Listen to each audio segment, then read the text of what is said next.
André Blais pesait 296 livres. Il a été opéré au centre hospitalier de Gatineau il y a 1 an, le 5 février 96. Cette opération s'appelle une dérivation bilio-pancréatique. Ça consiste à réduire une partie de l'estomac et à couper une partie du petit intestin pour le réunir à l'estomac. Cette opération permet de digérer plus vite, de stocker moins d'aliments et de diminuer la faim. Dans certains cas, les résultats sont spectaculaires. Mais André Blais, lui, s'est retrouvé dans le coma à la suite d'une infection au poumon qu'il soigne toujours. Je peux pas rien faire. Je peux pas rien faire. Je prends de l'ensure, je prends des vitamines, je prends des cibles, des C à journée longue. Tu sais, parce qu'il va prendre de la force. Aussitôt que je viens à bout de récupérer, on dirait que j'attrape tout.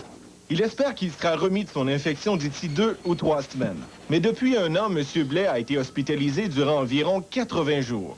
Je ne conseille pas ça à personne parce que je le vois dans l'état que je suis. Là, puis j'ai beaucoup de personnes que j'ai entendues, que j'ai parlé dans l'hôpital depuis 1 mois. Puis il y en a beaucoup qui ont eu des complications. Fait que je ne conseille pas ça au monde de faire ça. André Blais a demandé à être opéré sur un coup de tête après avoir appris que cette intervention était possible. Mais aujourd'hui, il conseille aux gens de bien s'informer auprès de leur médecin, ou mieux encore, de perdre du poids d'une façon plus naturelle.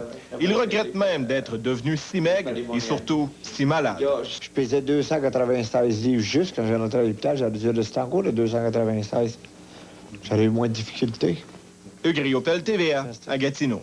Ouais, c'est un autre son de cloche, non?